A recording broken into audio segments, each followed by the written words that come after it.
আসসালামু আলাইকুম। এইচএসসি 26 তোমার টার্গেট যদি ঢাকা ইউনিভার্সিটি হয় তাহলে এই পরীক্ষার আগের এই টাইম থেকে তোমার পড়াশোনার প্যাটার্ন কীরকম হওয়া উচিত, কিভাবে পড়াশোনা করলে তুমি ঢাকা ইউনিভার্সিটির জন্য এগিয়ে থাকবা।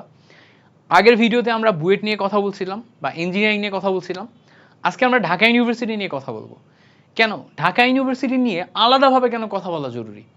কারণ হইতেছে ঢাকা ইউনিভার্সিটির প্রশ্ন কিন্তু বুয়েটের লেভেলে কঠিন হয় না, কিন্তু পরীক্ষার যেই প্যাটার্ন এটা স্বাভাবিকের চেয়ে একটু আলাদা। ঢাকা ইউনিভার্সিটির পরীক্ষার টাইম ম্যানেজমেন্ট, পরীক্ষার হলে সবগুলা ক্রাইটেরিয়া ফিল আপ করে সবগুলা সাবজেক্টে পাশ করে আসা অ্যান্ড ওভারঅল সব মিলিয়ে মার্ক তুলে আসা, তিনটা জিনিস একটা খুব কম সময়ের মধ্যে কঠিন একটা কাজ। মানে ধরো এমন যে তুমি ফিজিক্সে জাহাজ, কিন্তু ঢাকা ইউনিভার্সিটির পরীক্ষার হলে তুমি ফিজিক্সে ফেলও করতে পারো। এই কারণে না যে তুমি ফিজিক্স কোশ্চেন পারো না, এই কারণে তুমি টাইমের মধ্যে কভার করতে পারো না।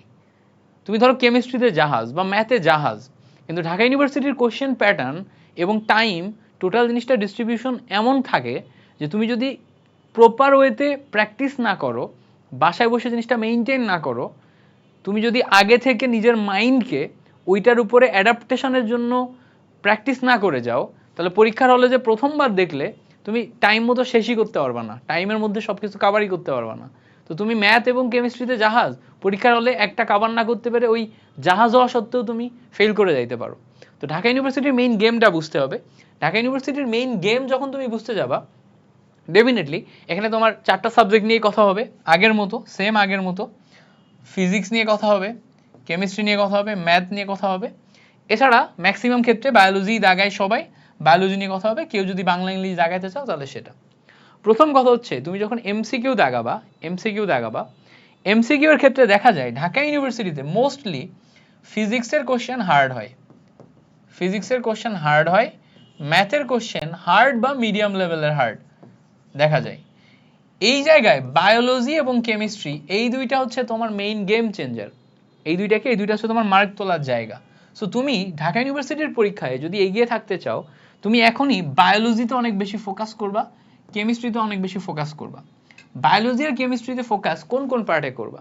বোর্ড পরীক্ষায় তুমি সিকিউ এর জন্য প্রিপারেশন নিচ্ছ, বোর্ড পরীক্ষায় সিকিউ এর জন্য যে প্রিপারেশন নিচ্ছ, এখানকার খ নম্বর প্রশ্ন তোমার বায়োলজি প্রশ্ন রিটেন কভার করে দিবে। এই বায়োলজির যে সিকিউ এর খ নম্বর, এটা তোমার বায়োলজির রিটেন কভার করে দিবে।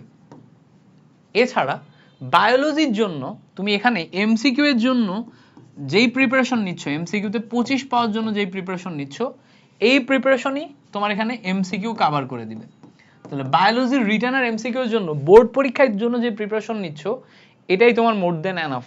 বাট তোমাকে প্র্যাকটিস এমন লেভেলে করতে হবে যাতে টাইমের মধ্যে এই জিনিসপত্রগুলো কভার করতে পারো এবং প্রশ্ন ধরতে পারো।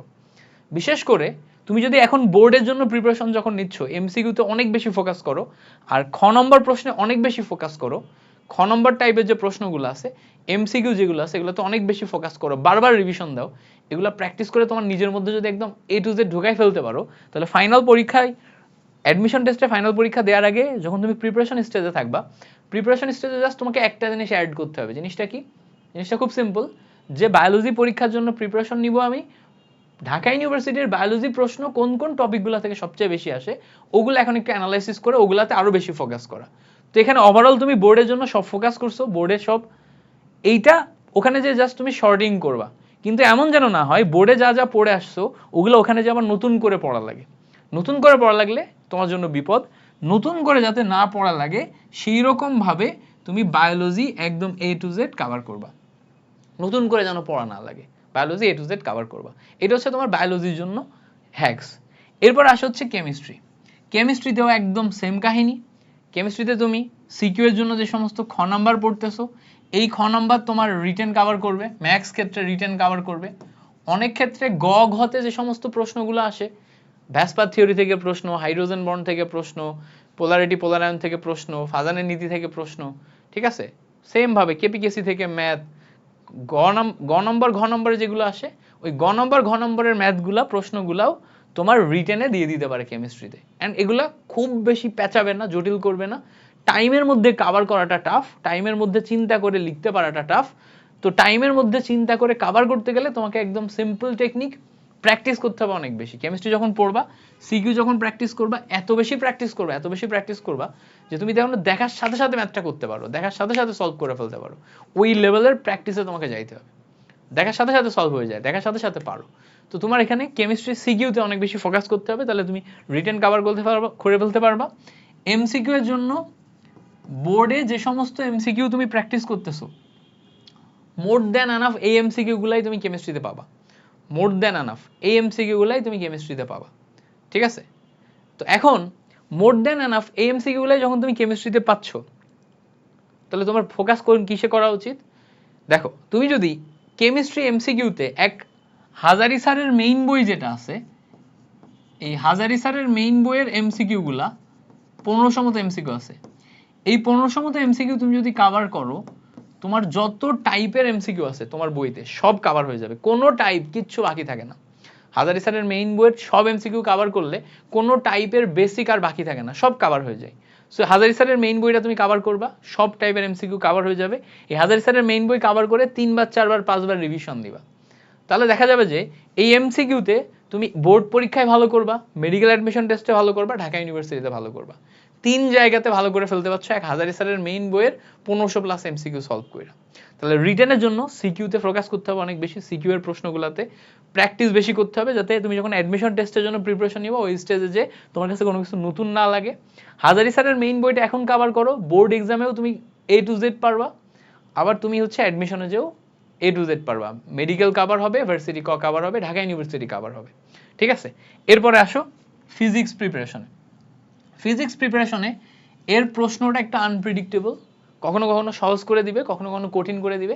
তবে বলাই যায় 100% প্রশ্ন কঠিন করবে না। তোমার জেনারেল যে প্রিপারেশন বোর্ড পরীক্ষার, জেনারেল প্রিপারেশন বোর্ড পরীক্ষায় তুমি যদি নাও, তাহলে ঢাকা ইউনিভার্সিটিতে ফিজিক্সে তুমি অ্যাটলিস্ট 50% মার্ক অনায়াসে তুলে ফেলতে পারবা। যদি প্রশ্ন কঠিন করে, বিগত কয়েক বছর যেভাবে করছে, তাহলে তোমার টার্গেট হবে হচ্ছে সার্ভাইভাল মোড, অর্থাৎ ফিজিক্সে পাস করা, দেন 50% মার্ক তোলা। কঠিন প্রশ্নগুলো বাছাই করে, যেগুলো আমি পারবো না ওগুলো অ্যাভয়েড করা, ওগুলাতে টাইম ওয়েস্ট না করা। তো তুমি এইচএসসির আগে ফিজিক্স নিয়ে আলাদা করে ঢাকা ইউনিভার্সিটির জন্য চিন্তা করার দরকার নেই, ম্যাথ নিয়েও আলাদা করে চিন্তা করার দরকার নেই। ম্যাথ এবং ফিজিক্স ফুল ফোকাস করবা বোর্ডে। ম্যাথের ক্ষেত্রে যেটা করতে পারো, এমসিকিউতে আলাদা করে ফোকাস করতে পারো। কি করতে পারো? এমসিকিউতে আলাদা করে ফোকাস করতে পারো। পর্যাপ্ত পরিমাণে বোর্ড পরীক্ষার জন্য এমসিকিউ সলভ করো। ফার্স্ট পার্ট এবং সেকেন্ড পার্ট মিলায় ট্রাই করো 2000 প্লাস ম্যাথ এমসিকিউ সলভ করতে। আবার বলি, ফার্স্ট পার্ট এবং সেকেন্ড পার্ট মিলে ট্রাই করো 2000 প্লাস ম্যাথ এমসিকিউ সলভ করতে। টাইপ ভিত্তিক করো দরকার হলে। এগুলো যদি করতে পারো, তাহলে দেখবা ম্যাথ এমসিকিউতে তুখর হয়ে যাবা। ম্যাথ এমসিকিউতে তুখর হয়ে যাবা, এই ম্যাথ এমসিকিউতে তুখর হয়ে যাবা, ম্যাথ এমসিকিউ থেকে তুমি একটা বেস্ট আউটকাম আনতে পারবা, ঠিক আছে? হেল্প পাবা, ঢাকা ইউনিভার্সিটিতে হেল্প পাবা। ঢাকা ইউনিভার্সিটির জন্য এখন যে প্রিপারেশন নিচ্ছ, তুমি মেইনলি বায়োলজি, কেমিস্ট্রি এই দুইটাকে একদম A to Z আগে রাখো। ফিজিক্সে বোর্ড পরীক্ষার জন্য প্রিপারেশন নাও, বাকি অ্যাডাপ্টেশন তুমি অ্যাডমিশন টাইমে করবা। আর ম্যাথে তুমি কি করবা? ম্যাথে তুমি হচ্ছে ফুললি ফোকাস করবা এমসিকিউতে। আর সিকিউতে যে সমস্ত ম্যাথগুলা করতেছো, ধরে ধরে করতেছো, এগুলাই জাস্ট অ্যাডমিশন টাইমে যে শর্ট ফরম্যাটে ঢাকা ইউনিভার্সিটির রিটেনে তোমার কাজে লাগবে। অর্থাৎ শর্ট ফর্মে মানে কি, পুরো ব্রড করে তো তুমি সলভ করে করতে পারবে না, জায়গা থাকবে না। ফলে দেখা যাবে কি, ওই সময় তোমাকে অ্যাডাপ্টেশন করা লাগবে তোমার রিটেনটাকে শর্ট করে লেখার। তো তুমি এখন যদি ভালো করে বোর্ডের জন্য প্রিপারেশন নাও, তাহলে ওই সময় যে তোমার কাছে কোনো কিছু নতুন লাগবে না। ট্রাই করো বোর্ডের জন্য যে সমস্ত ম্যাথগুলো করবা, এগুলা এত বেশি প্র্যাকটিস করতে যেগুলোতে যেন তুমি তুখর হয়ে যাও। ওভারঅল এই কথাগুলো তুমি যদি মাথায় রাখতে পারো, তাহলে তোমার ঢাকা ইউনিভার্সিটির প্রিপারেশন এখন থেকে অনেকটা এগিয়ে থাকবে। আর ঢাকা ইউনিভার্সিটির পরীক্ষার টাইম ম্যানেজমেন্ট ট্রিক্স, তারপরে পরীক্ষার হলে স্ট্র্যাটেজি, এগুলো নিয়ে ইন ফিউচার আমার থেকে অনেক হেল্প পাবা। এখনই যদি এগুলো বুঝতে চাও, তাহলে ইউটিউবে যে সার্চ দিও, আমারই অনেক ভিডিওস আসবে ঢাকা ইউনিভার্সিটির পরীক্ষার টাইম ম্যানেজমেন্ট, হেল্প করে স্ট্র্যাটেজি, এগুলা তুমি আমার থেকে হেল্প পাবা। এছাড়া তুমি যদি চাও যে এমসিকিউ, কেমিস্ট্রি এমসিকিউতে এখন থেকেই তোমার প্রিপারেশন ভালো করবা, তাহলে আমার কেমিস্ট্রি যে কোর্স আছে এমসিকিউ বুস্টার কোর্স, সেখানে জয়েন করতে পারো। মাত্র 250 টাকায় আমি 1500 প্লাস এমসিকিউ সব কভার করে দিছি। সো আমাদের ওয়েবসাইটে যাবা, কোর্সে এনরোল করে ফেলবা, ইনশাল্লাহ তোমার সব কিছু কভার হয়ে যাবে। Thank you so much for watching this video.